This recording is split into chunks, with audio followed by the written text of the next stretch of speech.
Oh, goody. Alright, what's going on everybody? Zombies here again, and today we're back with another Marvel Snap video.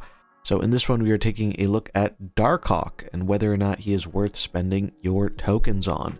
So initially the data mines made Darkhawk look like a really overpowered 1-drop. However, he has since been updated and the card is looking not quite as ridiculous as it did before. In fact, it's arguably kind of underwhelming. But it definitely is the nightmare scenario if your opponent happens to be running a Thanos deck. So let's take a look at Darkhawk here, and I'll tell you what I think and if he is worth investing your 6,000 tokens into. So what does Darkhawk do? Darkhawk is a 4-cost 1 power, has ongoing +2 power for each card in your opponent's deck. Now, generally, this is not going to be a very big card most of the time. You're usually getting most of the way through your deck in Marvel Snap, so maybe you'll have 2 or 3 cards remaining during the final turn of a game. 2 cards would make this a 5 power, 3 cards would make it a 7 power. So the fact that you need more than 3 cards in the opponent's deck for this to be kind of above average or above acceptable rate for a 4 power is kind of asking a lot. Now you could boost it up another way, like maybe you put this in a ongoing deck, so you can get that boost at the end. If you're running cards to kind of boost your ongoing stuff, so maybe that could be where this card ends up having a home, but I think it definitely doesn't really stand out over other options in the 4 slot in ongoing. Now you could do some kind of cheeky stuff with putting more stuff in your opponent's deck.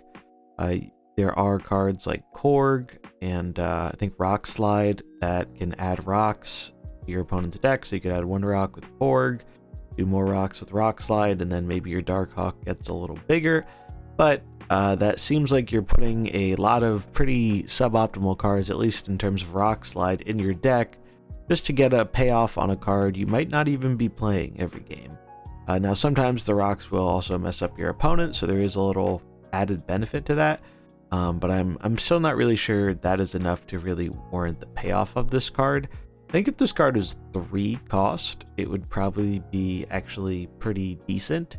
But at 4, at least for right now, I don't think it really is going to find a home anywhere.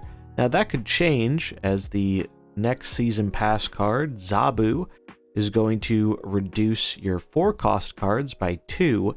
So maybe that is something that could make this card actually have a bit more potential, because then you could play Zabu into both Darkhawk and Rock Slide on turn 4.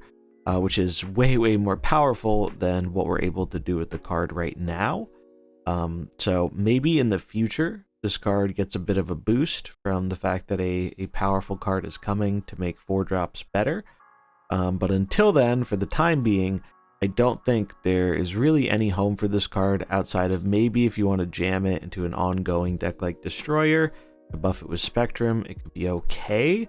But I still don't think it's like the best option out there, and certainly not if you have to pay 6,000 tokens for it.